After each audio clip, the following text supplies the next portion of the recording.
제가 초등학생 때 친할머니와 외할머니와 함께 이제 양산에 있는 감림산 기도원이라는 곳에 가서 2박 3일간 금식 기도를 한 적이 있습니다.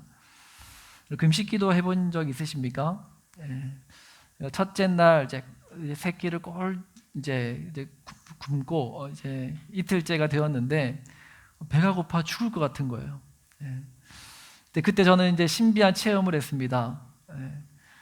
돌덩이가 빵으로 보이는 그런 신비한 체험을 했습니다.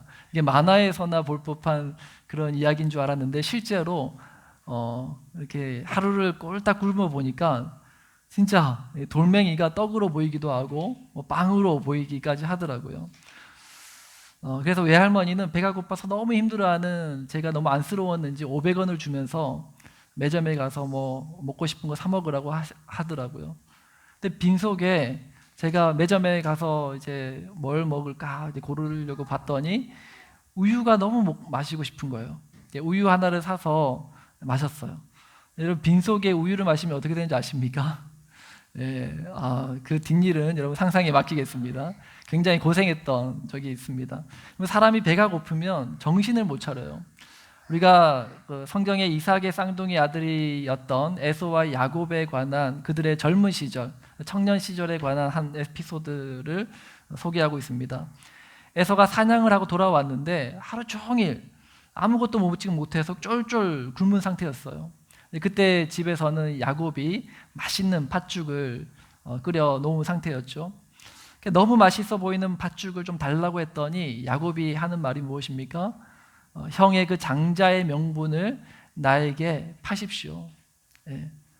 하루 종일 굶은 상태에서 에서는 지금 당장 배가 고픈데 죽을 지경인데 이 장자의 명분이 뭐가 대수냐라고 말하면서 팥죽 한 그릇에 자신의 장자의 명분을 야곱에게 팔아버리죠.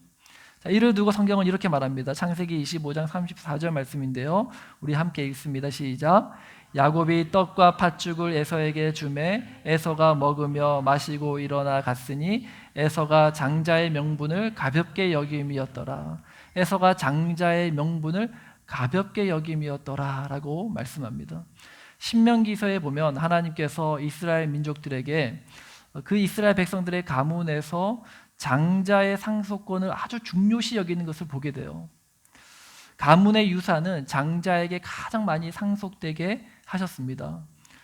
그 이유는 뭔가 하면은 그렇게 함으로써 그 가문의 대가 끊어지지 않게 하려고 한 것이죠. 자, 그런데 에서는 당장 육신의 배고픔을 해결하기 위해서 영적인 축복을 너무 쉽게 포기하고 있는 것입니다. 히브리서에서는 심지어 에서를 예로 들면서 이렇게까지 말합니다. 히브리서 12장 16절 말씀 우리 함께 읽습니다. 음행하는 자와 혹 한 그릇 음식을 위하여 장자의 명분을 판 에서와 같이 망령된 자 없도록 살피라. 에서는 음행한 자와 같고 또 망령된 자와 같다라고 말하는 거예요. 그런데 충격적인 사실은 뭔가 하면은 에서는 믿음의 조상 아브라함의 친손자고 또 약속의 자녀였던 이삭의 맏아들이었다라는 사실입니다. 그런 믿음의 가문의 장손이었던 에서가 나중에 보면 에돔 족속의 이제 조상이 되죠. 다시 말해서 이방인의 조상이 되었다라는 것입니다. 이 사실은 우리에게 큰 경각심을 가져다 주는 겁니다. 무슨 말인가 하면은 교회를 다닌다고 다 그리스도인이 아닐 수 있다라는 거예요. 그리고 에서도 믿음의 조상 아브라함의 손자였고 또 이삭의 맏아들이었단 말이에요. 그럼에도 불구하고 그가 하나님의 약속을 유업으로 받지 못한 이방인의 조상이 되었던 것처럼 오늘날에도 교회를 다니지만 그 안에는 유사 그리스도인, 즉 무늬만 그리스도인인 사람들도 있을 수 있다라고 성경은 말씀하고 있다라는 것이죠. 농부가 씨를 뿌리면 모든 식물이 다 곡식이 되는 게 아닙니다. 알곡도 있지만 그 안에는 껍질만 있는 쭉정이도 있다라는 거예요. 성경은 그것 또한 말씀하고 있다라는 것입니다. 자, 그러면 그 차이는 어디서 나는가? 에서와 야곱의 차이는 가치 기준을 어디에 두느냐의 차이입니다. 나의 가치관이 내가 누구인지를 결정하는 거예요. 에서에게 가장 가치 있는 것은 자기 육신의 만족이었습니다. 그리고 그 가치 기준이 에서가 누구인지를 보여주고 있는 거예요. 자, 그리고 오늘 본문, 우리가 읽은 본문 27장 1절에서 한 사람이 등장하는데 그는 바로 이삭입니다. 그런데 오늘 말씀에 보이는 이삭의 모습은 우리 이전에 살펴보았던 이삭의 모습과는 좀 사뭇 다른 그런 모습을 보게 됩니다. 오늘 본문 1절 말씀 우리 함께 읽습니다. 시작. 이삭이 나이가 많아 눈이 어두워 잘 보지 못하더니 맏아들 에서를 불러 이르되 내 아들아 하매 그가 이르되 내가 여기 있나이다 하니. 자, 여기서 주목하고 싶은 것은 이삭이 눈이 어두워 잘 보지 못하더니 라는 표현입니다. 사람이 시력이 나빠서 잘 볼 수 없으면 판단력이 흐려져요. 저는 24살 때 눈 수술을 했어요. 라섹 수술을 했습니다. 그 전까지 시력이 마이너스였어요. 바로 요 앞에 있는 사람도 누군지를 알아볼 수 없을 정도로 시력이 너무 안 좋았어요. 그 정도로 시력이 나쁘면은 안경이 꺼벙이 안경이라고 아십니까? 굉장히 두꺼운 안경을 쓴단 말이에요. 근데 그 안경을 쓰는 게 너무 싫은 거예요. 네. 그 안경을 쓴 제 모습을 보면 너무 싫은 겁니다. 네. 그래가지고 제가 늘 안경을 벗고 있다가 언제 안경을 썼냐면 수업 시간에, 학교에서 공부할 때만 안경을 쓰고 평상시에 친구들과 어울리고 또 밖에서 지낼 때는 항상 안경을 벗고 지냈던 기억이 있습니다. 그런데 이제 그러다 보니까 어느 날 한 번은 안경을 집에 두고 학교를 가게 되는 일이 있는 거예요. 그렇게 안경을 집에 두고 학교에 간 날에는 하루 종일 수업에 집중이 안 되는 거예요. 왜 그럴까 봤더니 알고 보니까 시력이 나쁘고 보는 것이 흐리면 이 두뇌도 제대로 돌아가지 않는다라고 합니다. 눈이 뇌와 직접적으로 연결되기 때문에 잘 보지 못하면 판단력이나 뇌의 두뇌 활동도 이렇게 더디게 된다고 합니다. 성경에서 눈이 어두워서 잘 보지 못했다라는 이런 표현이 등장하면 주로 영적인 의미로 해석할 수 있습니다. 영혼이 혼미해서 영적 분별력이 흐려졌다라는 거예요. 성경에서 그 대표적인 예가 이제 두 가지가 나오는데 사무엘상 3장 2절 말씀에 엘리 제사장을 표현할 때 이런 말씀을 합니다. 엘리의 눈이 점점 어두워 가서 잘 보지 못하는 그때에, 여기서 엘리의 눈이 점점 어두워 갔다라는 이 말은 그 엘리의 영적인 비둔함을 상징하는 거예요. 영적인 판단력이 흐려지고 있다는 사실을 말하는 겁니다. 그 반대의 예도 말씀하는데요. 신명기 34장 7절 말씀에 보면은 이제 모세가 임종 때에 죽기 직전에 모세를 가리켜서 모세의 모습을 이렇게 표현합니다. 모세가 죽을 때 나이 120세였으나 그의 눈이 흐리지 아니하였고 기력이 쇠하지 아니하였더라. 모세는 죽는 그 순간까지 성령 충만해서 그 눈에 총기가 흐려지지 않았다라는 거예요. 이 모두가 이들의 영적인 상태를 드러내고 표현해주는 말입니다. 이렇게 영적으로 혼미한 상태의 이삭이 보이고 있는 모습을 오늘 본문에서 세 가지로 우리가 발견하게 됩니다. 첫 번째는 영적으로 혼미해졌던, 영적으로 판단력이 흐려진 이 이삭에게 나타난 첫 번째 증상은 그의 마음의 조급함이었어요.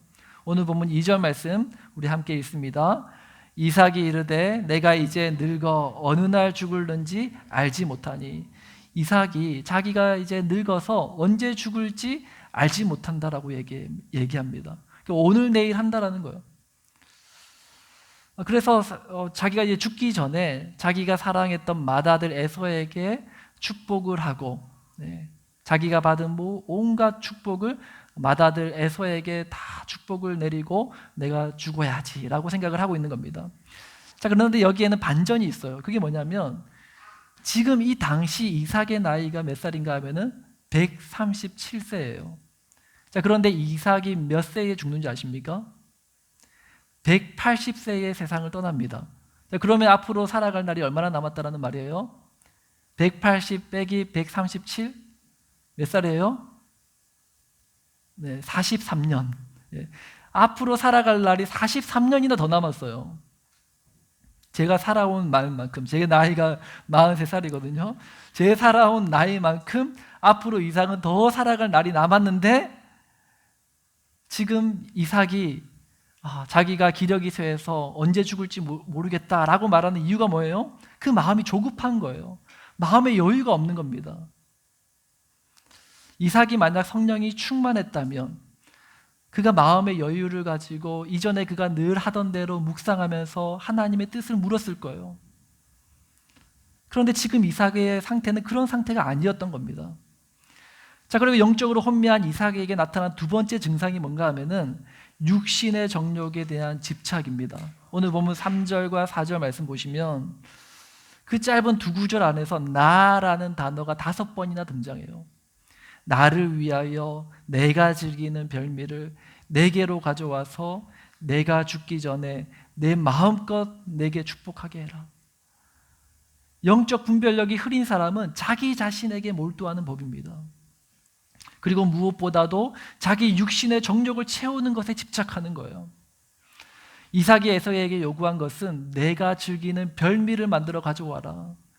시력이 안 좋으니까 안목의 정욕은 채울 수 없으니까 자기에게 남은 이 혀의 미각, 이 맛있는 혀의 그 만족을 추구하는 그런 별미를 찾고 있는 것입니다.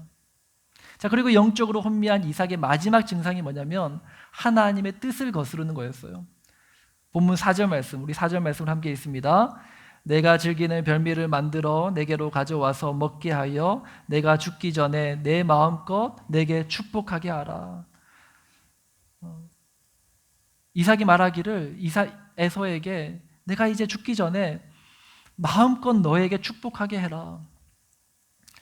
여러분, 이 창세기 26장 마지막 34절 35절 말씀 보면요, 에서가 헷족 속의 여인들 가운데서 아내를 삼는 내용이 나옵니다. 그 일로 인해서 이삭과 리브가의 마음이 근심하였더라라는 그런 말이 나옵니다. 왜 이삭과 리브가의 마음이 좋지 않았을까요? 하나님의 백성이 가나안 족속인 헷 족속의 여인과 결혼하는 것이 하나님의 뜻이 아니었기 때문이에요. 우리가 창세기 24장 말씀에서 아브라함이 아들 이삭의 아내를 찾는 그 내용을 통해서 보았잖아요. 그 종 엘리에셀에게 가르쳐서 주의를 주고 경계하게 하고 그 이삭의 아내를 찾는데 조건을 건 첫 번째가 무엇이었습니까? 이 가나안 족속의 헷 족속 중에서 이삭의 아내를 찾지 말라는 거였잖아요. 이삭이 나이가 37살에 결혼을 하거든요. 그 당시에 20살 되면 다 결혼 정년기였고 결혼을 했는데 37살 될 때까지 이삭이 결혼을 하지 못했던 이유가 뭐냐면 바로 이 이유 때문이었단 말이에요. 가나안 족속, 헷 족속에게서 여인 가운데 아내를 찾을 수 없었기 때문에. 그런데 에서의 이 잘못된 결혼을 보고서도 그 잘못을 바로잡지 않고 뿐만 아니라 그런 잘못된 선택을 하는 에서를 보고서도 그에게 축복을 하려는 그러한 이삭의 모습은 하나님의 뜻을 거스르는 그러한 행동이었다라는 것이죠.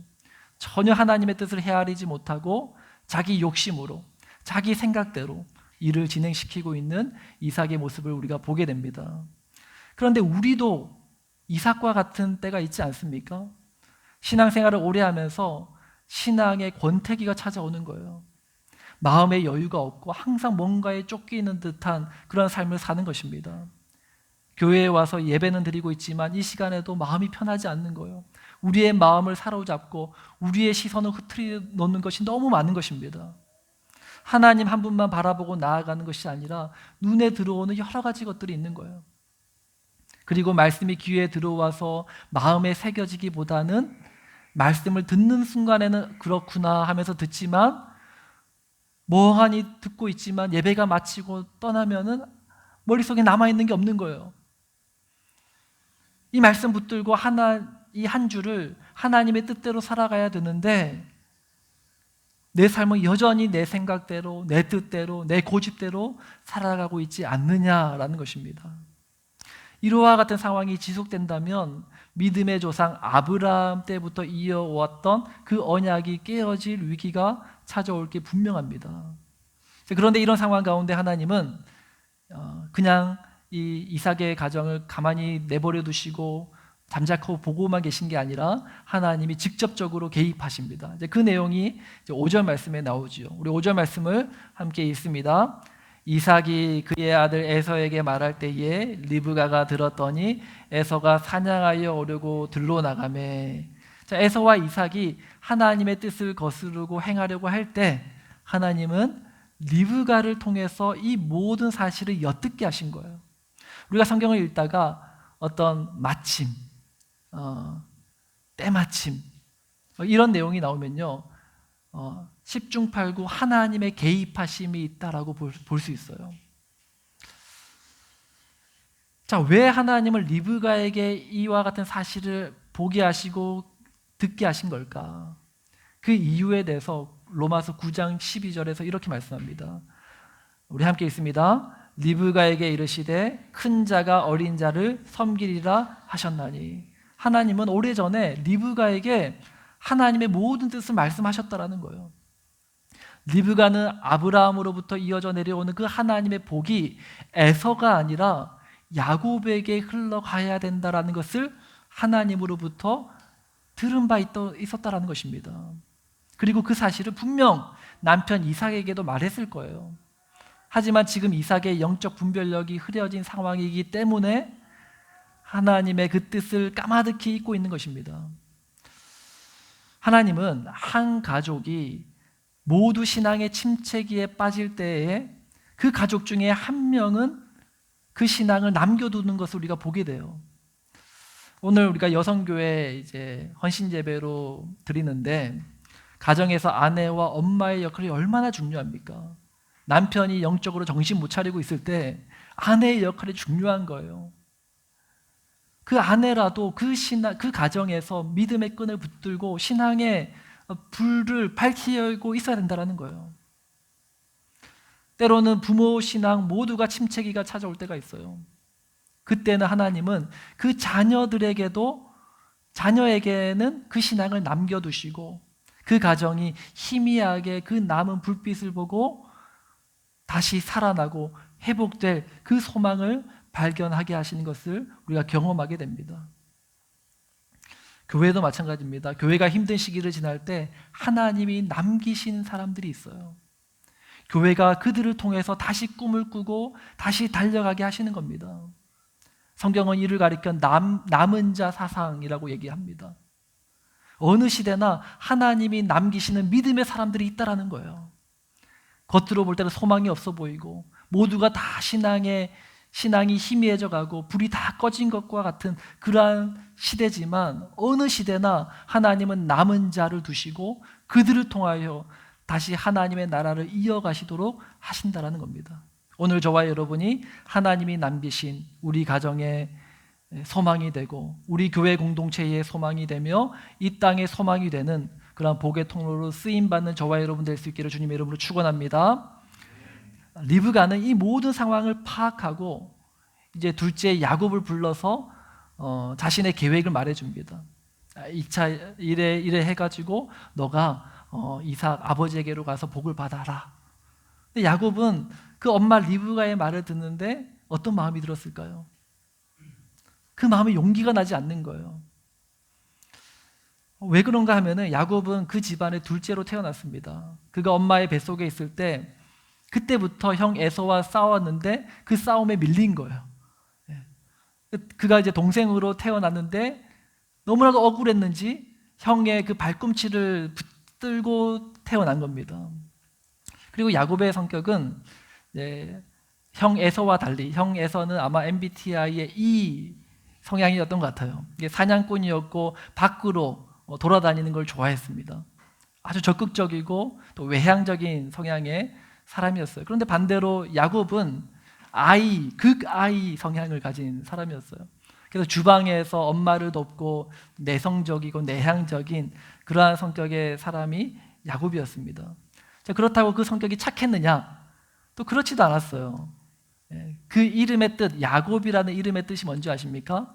붙잡는 자, 다른 말로는 속이는 자, 붙들어 넘어뜨리는 자, 그런 뜻을 가진 사람이었어요. 그 이름처럼 야곱의 성격도 욕심 많고 승부욕이 굉장히 강했습니다. 성격은 내성적인데, 내향적인데 욕심은 많고 승부욕은 강하니까 얼마나 겉과 속이 다른 사람이겠습니까? 그래서 뻔뻔하게 남을 속이는 것도 참 잘했던 사람이 야곱이었다라는 것이죠. 야곱은 자신이 잘하는 이 거짓말하고 속이는 것으로 아버지 이삭과 형 에서를 물먹이고 있습니다. 자, 분명 야곱은 에서와는 다르게 썩어질 이 땅의 것에 욕심을 내지 않고 썩어지지 않을 영원한 하나님의 그 복에 욕심을 냈습니다. 자, 그렇다고 야곱이 그 아버지와 형을 속인 그 일이 정당화될 수 있는가? 결코 정당화될 수 없어요. 야곱은 자신의 못된 성질로 아버지와 형을 속이고 그들을 넘어뜨렸어요. 이것은 분명 잘못된 방법이고 하나님이 기뻐하시는 방법이 아닙니다. 그런데 저는 이 야곱의 모습을 보면서 꼭 우리의 모습 같지 않나라는 생각을 하게 돼요. 우리도 하나님의 일을 한다고 하면서 내 방식대로, 내 성질대로, 내 열심으로 하려고 할 때가 얼마나 많습니까? 하나님은 모든 일을 사랑과 은혜로 해라 그렇게 말하는데 그게 말처럼 쉽지가 않은 거예요. 항상 하나님의 뜻보다 내 생각, 내 뜻이 앞서는 겁니다. 특별히 인간관계에서 이런 양상이 더 많이 드러나요. 그때는 그게 맞다라고 생각했어요. 그런데 지나고 나서 생각해 보니 꼭 그렇게 했어야 됐나라는 생각이 들 때도 있습니다. 물론 내가 맞는 말을 했지만 꼭 그런 방식으로 또 그런 표현으로 그렇게 말을 했어야 됐나라는 후회가 들 때도 있습니다. 우리가 어린 자녀들을 키울 때도 내 분에 못 이겨가지고 막 못된 말로 다그치고 할 때 있지 않습니까? 물론 자녀가 좀 잘못했어요. 근데 그렇게 다그칠 일도 아닌데 내 분에 못 이겨가지고 내 승질대로 막 그렇게 화를 내고 다그치고 했던 때가 있을 거예요. 그죠? 네. 근데 그게 부인할 수 없는 우리의 연약한 모습이다라는 거예요. 하나님도 이런 우리의 존재의 연약함을 다 아십니다. 이제 나중에 시간이 흐르고 야곱이 야복 강가에 있을 때 하나님이 그를 찾아오세요. 근데 어떤 방식으로 야곱에게 찾아오시는가 하면은 야곱이 그 기질대로, 야곱의 그 잘하는 방식대로 야곱을 만나 주세요. 그게 뭔가 하면은 씨름, 겨루어 이기려고 하는 그 야곱의 그 성질, 야곱의 기질대로 하나님이 그 야곱에게 찾아오십니다. 하나님이 이미 야곱의 그 기질과 성격과 그의 모든 살아온 삶을 다 아신다라는 거예요. 그럼에도 불구하고 하나님이 야곱을 선택하시고 그를 통하여 하나님의 약속을 이룰 자로 세우시는 이유가 뭐냐? 야곱은 하나님의 약속을 받는 일이라면 누구도 말릴 수 없는 고집과 욕심을 가진 자였기 때문이라는 거예요. 하나님의 복을 받는 일이라면 물불을 가르지 않고 뛰어드는 자였기 때문이라는 것입니다. 할아버지 아브라함 때부터 내려오는 그 여호와 하나님이 주시는 복을 받으려고 자신의 생명까지도 내걸었던 사람이 바로 야곱이었어요. 야곱의 신앙을 한마디로 정의하면 적극적인 수동태 신앙이라고 할 수 있습니다. 적극적인 수동태 신앙. 이게 무슨 말인가 하면은 하나님이 주시는 은혜, 구원, 사랑, 복 이런 것은 우리가 수동적으로 받는 거예요. 우리가 노력한다라고 우리가 의지적으로 받아낼 수 있는 게 아닙니다. 하나님이 주셔야 받는 거예요. 전적인 하나님의 주권에 달린 문제라는 겁니다. 그런데 그럼에도 불구하고 하나님께 대하여 우리가 가져야 될 마음과 자세가 무엇냐면 바로 적극적인 자세와 태도라는 거예요. 성경은 말합니다. 구하라, 찾으라, 두드리라. 그리고 천국은 침노하는 자의 것이다 라고 말씀해요. 나를 사랑하는 자들이 나의 사랑을 입으며 나를 간절히 찾는 자가 나를 만날 것이니라 라고 말씀합니다. 적극적인 자세로 하나님이 주시는 것을 사모하는 자가 하나님의 복을 받는다라는 거예요. 오늘 우리가 하나님이 예비하신 이 신령한 은사, 온갖 좋은 것을 사모하고 적극적인 수동태 신앙으로 하나님의 은혜를 덧입는 자가 되시길 주님의 이름으로 축원합니다. 야곱은 형을 속인 대가로 하란으로 도망쳐야 됐어요. 하란에는 이제 삼촌 라반이 있는 곳이었죠. 이때 야곱의 심정이 어땠을까? 자신을 죽이려는 형을 피해서 도망자의 신세가 되었습니다. 이 가나안에서 하란까지는 몇 킬로나 된다고요? 기억나십니까? 800km 된다고 얘기했잖아요. 800km나 되는 거리를 혼자 가야 돼요. 형 에서는 사냥이라도 잘하지, 야곱은 사냥도 못하는, 평생을 그냥 집안에서 내성적으로 지냈던 사람이 야곱이었단 말이에요. 그 사막 한가운데서, 광야에서 사나운 짐승을 만나면 어떡합니까? 그리고 그 아이 성향을 가진 이 야곱이 일면식도 없는 삼촌 라반의 집에 가서 어떻게 말하고 어떻게 거기서 또 눈칫밥을 먹으면서 살아야 될지 걱정할 게 한두 가지가 아니었을 거예요. 불안하고 두렵고 온갖 복잡한 감정이 밀려왔을 것입니다. 그런데 무엇보다도 야곱에게 두려웠던 마음이 뭐냐면, 자신의 어떤 잘못으로 인해서 하나님의 인도를 받지 못하면 어떡하나, 이것이 아마 가장 야곱을 두렵게 했을 거예요. 왜냐하면 야곱의 가장 중요한 문제는 하나님으로부터 받는 복이었기 때문에. 그런 복잡한 마음을 가진 야곱이 하란으로 향하는 그 한복판, 광야 한복판에서 하나님이 그를 만나주세요. 그리고 그곳에서 하나님은 자신의 계획을 야곱에게 알려줍니다. 그 내용이 창세기 28장 13절, 14절, 15절 말씀인데요. 13절 말씀 보시면 그 마지막 부분에 보면 네가 누워있는 땅을 내가 너와 내 자손에게 주겠다. 14절 말씀 보면 내 자손이 땅의 티끌같이 될 거야. 약속하시죠. 마지막 15절 말씀 보시면 내가 너와 함께 있어 내가 너를 떠나지 않겠다. 이 세 가지의 약속을 주세요. 땅을 주겠다, 자손을 주겠다, 내가 너의 하나님이 되어줄 거야. 아브라함에게 하셨던 약속, 이삭에게 하셨던 약속, 똑같은 약속을 야곱에게도 하시는 거예요. 뭐에 대한 약속이에요? 하나님의 나라에 대한 약속이잖아요. 내가 너를 통해 내 나라 이스라엘을 세우겠다라는 약속이었습니다.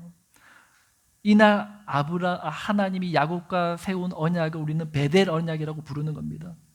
야곱이 이날 깨달은 사실이 무엇입니까? 창세기 28장 16절 말씀 우리 함께 읽습니다.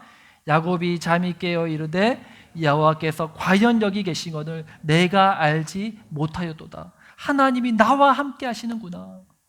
하나님이 모든 것을 다 지켜보고 계셨구나. 그리고 그 하나님이 내 삶을 인도하시는구나. 하나님께서 반드시 나를 통해 하나님 나라를 세우실 것이라는 분명한 확신을 그가 알게 된 거예요. 말씀을 정리합니다. 믿음의 조상 아브라함의 자손이고 약속의 자녀 이삭의 몸에서 난 두 아들이 있습니다. 하나는 에서고 하나는 야곱이었어요. 그러나 그들이 걸어간 길은 완전히 달랐습니다. 에서가 걸어간 길은 이방인의 길이었어요. 반면에 야곱이 걸어간 길은 하나님의 자녀된 우리가 걸어갈 길입니다. 에서의 길은 넓은 길이었어요. 편안하고 안정된 길이었어요. 먼 길 떠나는 광야의 길을 걷지 않아도 되는 길입니다. 에서는 자기가 잘하는, 자기가 잘 사용하는 기구를 가지고 자기 힘으로 자수성가하면서 살아갑니다. 세상 모든 사람들이 추구하는 삶이에요. 에서가 아버지 이삭으로부터 받고 싶었던 것은 하나님이 아닌 하나님의 복이었어요. 복을 주시는 하나님에겐 관심이 없었어요. 그는 오로지 하나님이 주시는 복에만 관심이 있었습니다. 그리고 결국 에서는 자신의 꿈을 이루어내죠. 자기 왕국을 건설하고 에돔 왕국의 왕이 됩니다. 그러나 야곱이 선택한 길은 어떤 길입니까? 고난의 길이었어요. 좁고 협착한 길이었어요. 삼촌 라반의 집에서 14년간 속임당하면서 일해야 됐어요. 그가 낳은 12명의 아들, 1명의 딸, 하루가 멀다 하고 상상을 초월하는 문제를 일으키는 꼴통이었어요. 훗날 야곱이 이집트 왕 바로 앞에서 그가 살아온 인생을 두 단어로 표현하죠.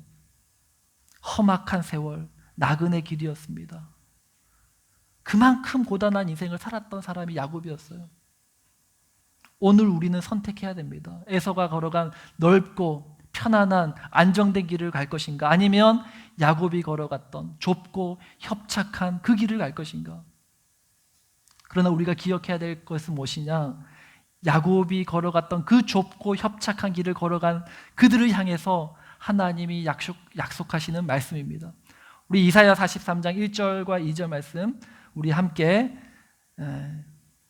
다 같이 읽습니다. 시작. 야곱아, 너를 창조하신 여호와께서 지금 말씀하시느니라. 이스라엘아, 너를 지으신 이가 말씀하시느니라. 너는 두려워하지 말라. 내가 너를 구속하였고 내가 너를 지명하여 불렀나니 너는 내 것이라. 내가 물 가운데 지날 때에 내가 너와 함께 할 것이라. 강을 건널 때에 물이 너를 침몰하지 못할 것이며 내가 불 가운데 지날 때에 타지도 아니할 것이요 불꽃이 너를 사르지도 못하리니. 아멘. 야곱의 굽이치는 인생길을 야곱이 혼자 걷는 길이 아니라 하나님이 함께 걷는 길이었다라는 거예요. 때로는 발을 헛디뎌서 넘어질 때도 있어요. 때로는 길을 잘못 들어가지고 돌아가는 먼 길로 돌아갈 때도 있습니다. 내 고약한 성질머리 때문에 실수할 때도 있고요. 또 되도 안 되는 잔머리 굴리다가 일이 더 꼬이게 만들 때도 있어요. 그러나 그 순간에도 하나님은 야곱의 길을 걷는 자의 걸음을 인도하신다라는 사실입니다. 그리고 그 길 끝에는 우리를 향하신 하나님의 영원한 생명의 면류관이 기다리고 있다라고 성경은 말씀합니다. 그리고 무엇보다 우리의 사랑하는 예수님께서 이 좁은 길을 걸어가셨어요. 그리고 그가 가신 길을 따라가는 자들을 통해서 이 땅에 교회가 세워졌습니다.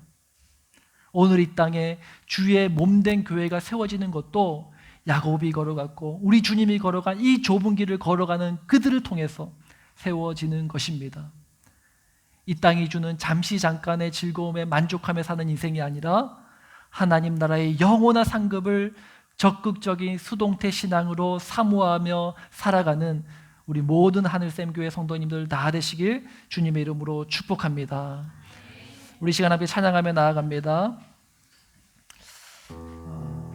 우리가 함께 고백할 찬양은 주는 완전합니다 라는 찬양입니다. 여러분, 이 찬양의 가사를 보면은 1절과 2절 가사를 보면 맥이 빠지고 기운이 빠지는 내용이에요. 그래서 어떤 교회에서는 이 찬양이 금지곡이라고 합니다. 불러서는 안 되는 곡. 왜? 성도들이 이 곡 부르면 기운 빠지고 힘 빠진다고 해서. 그런데 이 찬양에는 복음이 담겨 있어요. 복음은 두 가지를 말합니다. 첫 번째는 우리의 연약함, 우리의 죄인됨, 우리의 절망을 주님 앞에 고백하는 거예요. 시인하는 겁니다. 그리고 둘째는 한없는 주님의 은혜, 하나님의 무한하신 사랑, 그 영광의 충만함을 선포하는 것, 그것이 복음입니다. 이 시간 우리의 부족함, 야곱과 같은 부족하고 연약하고 실수하고 넘어지고 그렇게 좌충우돌하면서 걸어가는 우리의 인생이지만, 그럼에도 불구하고 나의 걸음 가운데 함께 하시고 내 삶을 인도하시고 나와 함께 하시는 그 하나님을 내가 바라봅니다. 믿음으로 고백하며 찬양하며 나아가겠습니다.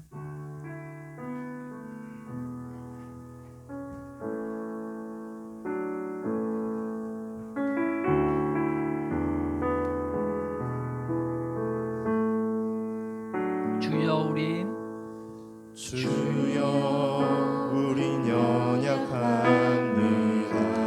우린 오늘을 힘겨워합니다. 우린 오늘을 힘겨워합니다. 주 뜻 이루며 살기엔 부족합니다. 주 뜻 이루며 살기엔 부족합니다. 우린 연약합니다.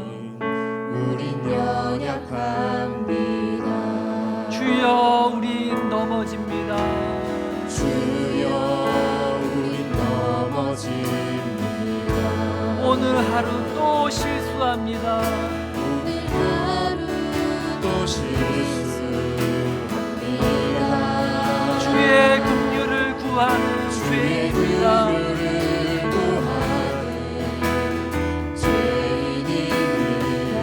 우리 주만 바라봅니다. 아멘. 한없는 주님의 은혜,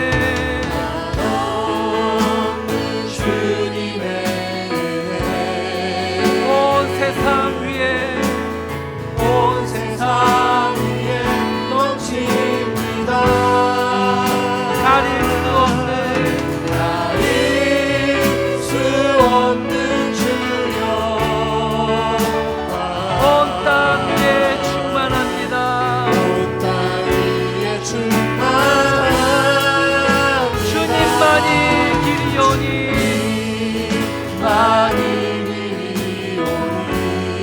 우린 그 길 따라갑니다. 아멘. 그날에 우리 이루신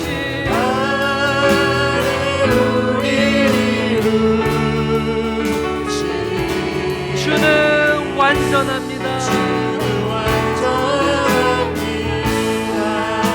주여 우리 넘어집니다.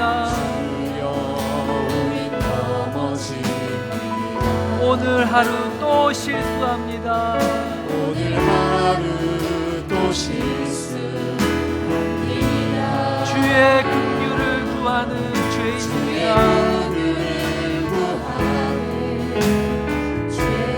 그렇기 때문에 우리는 주만 바라봅니다. 주만 바라봅니다. 아멘.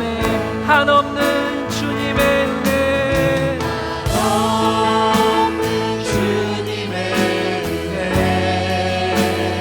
온 세상 위에 넘칩니다. 가릴 수 없는 주 영광, 수 없는 주여, 온 땅 위에 충만합니다. 땅 위에 충만합니다. 주님만이 길이오니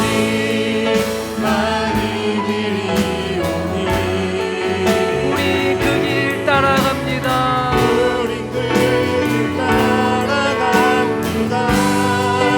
그날에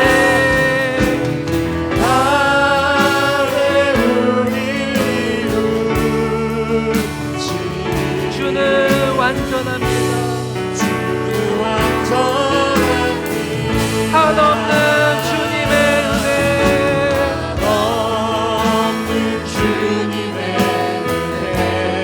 온 세상 위에 넘칩니다.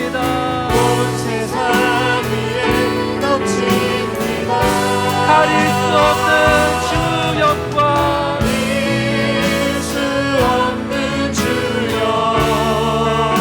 온 땅 위에 충만합니다.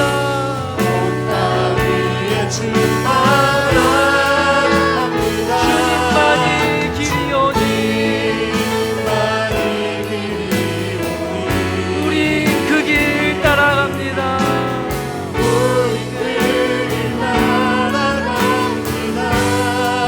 그날에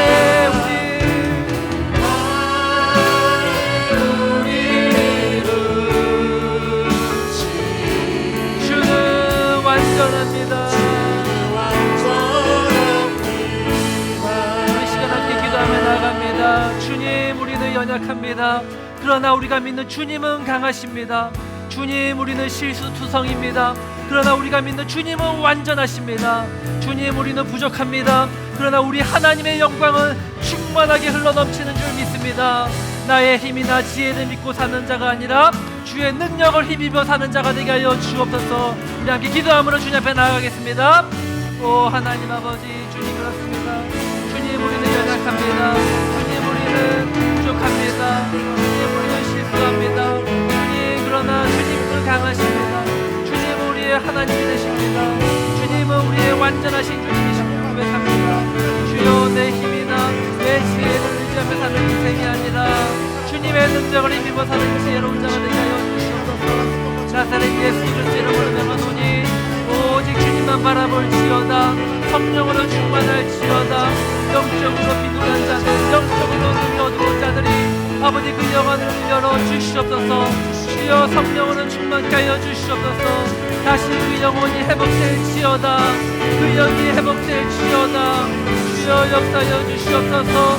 주님 은혜 베풀어 주시옵소서. 주님 인도하여 주시옵소서. 성령의 충만한 은혜를 부어 주시옵소서. 주여 적극적인 믿음의 상황을 가지고 아버지 적극적인 수동태의 믿음을 가지고 살아가게 하여 주시옵소서. 주여 주님만 의지합니다. 주님만 바라보며 나아가겠습니다. 주님만 의지하며 나아갑니다. 온 세상 위에 넘칩니다. 이길 수 없는 주여 온 땅 위에 충만합니다. 주님만 이기오니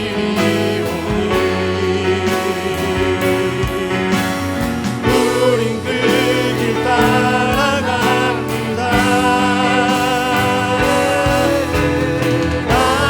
나를 우리 이루시 주는 완전합니다. 주는 완전합니다. 없는 주님의